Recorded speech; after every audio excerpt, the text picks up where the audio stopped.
ہم ڈٹے ہوئے لوگ. سرکار نے فلاح انسانیت کے لیے جو دوسرا کام کیا نا، وہ لوگوں کو احساس دلایا ہے کہ اگر غلطی ہو جائے تو تم نے بندوں کے سامنے اپنے آپ کو کلیئر نہیں کرنا، تم نے تو رب کے سامنے اپنے آپ کو کلیئر کرنا.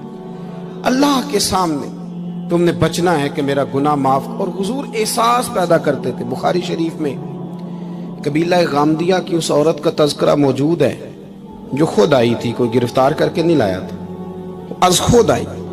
احساس پیدا ہو گیا نا گناہ کا.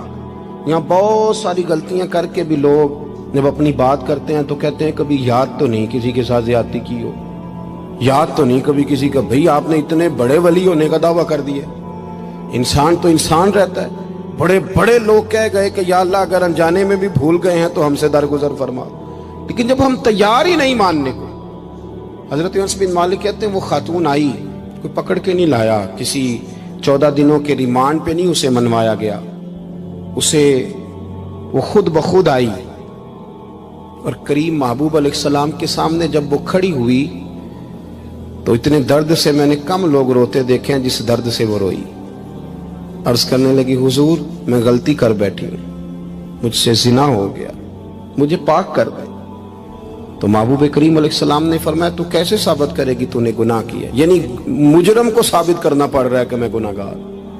یہ وہ کمال ہے کہ انسانوں کو احساس ہونے لگے کہ یہاں ہم غلط ہیں. جب اعتراف جرم ہوتا ہے، جب بیماری کی تشخیص ہوتی ہے تو پھر اس کا علاج بھی ہو جاتا ہے. حضرت انس بن مالک کہتے ہیں وہ عرض کرنے لگی حضور میرے پیٹ میں ناجائز بچہ ہے. حضور نے فرمایا جا جب بچہ پیدا ہو تو پھر آنا. وہ 8 ماہ کے بعد آئی تو اس کی گود میں پھول سا بچہ تھا. حضور نے فرمایا واپس جا، جب روٹی کھانے لگ جائے تو پھر آنا. وہ 2 سال 2.25 سال دودھ پلاتی رہی. پھر جب آئی تو بچے کے ہاتھ میں روٹی کا ٹکڑا تھا. کریم محبوب صلی اللہ تعالی علیہ وسلم سے آ کے جب اس نے بات کی تو وہ درد سے روئی، کہنے لگی یا رسول اللہ 3 سال ہونے کو ہیں، میں نے گناہ کیا ہے، میں ساری رات سو نہیں پاتی. حضور تڑپتی، اگر اس حال میں مر گئی تو اپنے رب کو کیا منہ دکھاؤں، مجھے پاک کر دے، میرے حال پہ رحم فرمائے. محبوب کریم صلی اللہ علیہ وسلم نے بچہ ایک صحابی کو دیا، فرمایا بچوں کی طرح پالنا، اور کہا اسے لے جاؤ، پتھر مار مار کے اسے سنسار کر دو. صحابہ کہتے ہیں اسے پتھر لگ رہے تھے اور حضور بے چینی کے ساتھ ٹہل رہے تھے. آ کے خبر دی حضور وہ تو وصال کر گئی، انتقال ہو گیا. فرمایا یہاں تک تو بات اس کی تھی.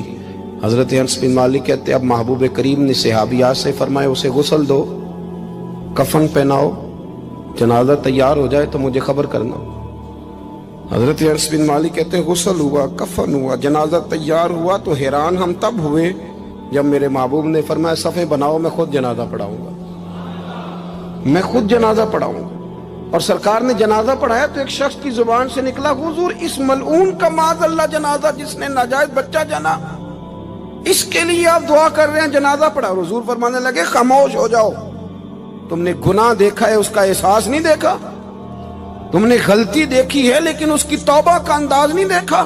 اور صاحب کنز العمال نے یہ لفظ نقل کیے ہیں کہ کریم محبوب فرمانے لگے اس نے تو ایسی شاندار توبہ کی ہے کہ اگر میں اپنی ساری امت میں بانٹ دوں تو اللہ سب کی مغفرت فرما دے گا. احساس جب پیدا ہو جاتا ہے نا اپنے دل کے اندر کہ یہاں میں غلط ہوں. ان العبد اذا اعترف ثم تاب تاب اللہ علیہ او کما قال نبی صلی اللہ علیہ وسلم، رواہ مشکات. حضور نے فرمایا جب کوئی بندہ کہتا ہے نا اللہ میں بھول گیا تھا اور پھر وہ توبہ کرتا ہے تو رب اس کی توبہ کو فوراً ہی قبول فرما لیتا ہے. پہلی بات یہ کہ عقائد کو مضبوط رکھیں، مضبوط عقائد. اور یہ جو آج کل ایک اور ماحول چل رہا ہے، کو تھوڑا ادھر کو تھوڑا ادھر، عقائد وہی درست ہیں جن کی تشریح شیخ عبدالحق محدث دہلوی نے فرمائی. عقائد وہی درست ہیں جن کی بابت حضرت مجدد الفسانی لکھ گئے، اور ان سب کو اگر کھلا کر کے بیان کیا تو امام احمد رضا فاضل بریلوی نے بیان کیا. انہی بزرگوں کی باتوں کو کھول کر ہمارے سامنے رکھا. مضبوط عقائد کی زندگی گزاریں. اور دوسری بات اگر کبھی کوئی غلطی ہو جائے پھر اس کا احساس پیدا کریں، پھر اس سے توبہ کریں. تیسری بات جو فلاح انسانیت کے لیے بڑی ضروری ہے وہ یہ ہے کہ تھوڑا احساس پیدا کریں دوسروں کا. میری زندگی میری ذات سے شروع ہوتی ہے.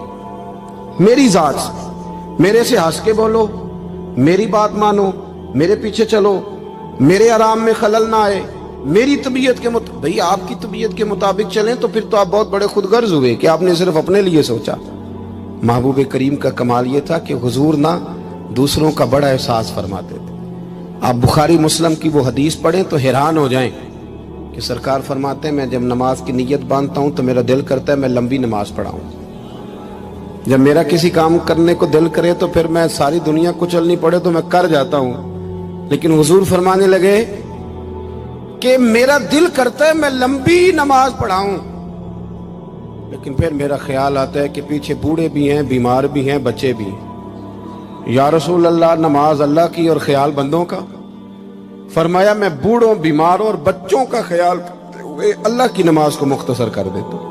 احساس جب طبیعت ہمارے ہاں نا تیزی کے ساتھ احساس ختم ہوا ہے، تیزی کے ساتھ ہم نے اتنی نفی شروع کی. ہمارے تو اہل تصوف میں اللہ ماشاءاللہ اب تربیت کا طریقہ یہ ہے کہ صرف میں ہوں، میرے سوا کوئی بھی نہیں. حالانکہ طریقت تو اس کا نام تھا کہ میں نہیں باقی سارے ہی ہیں.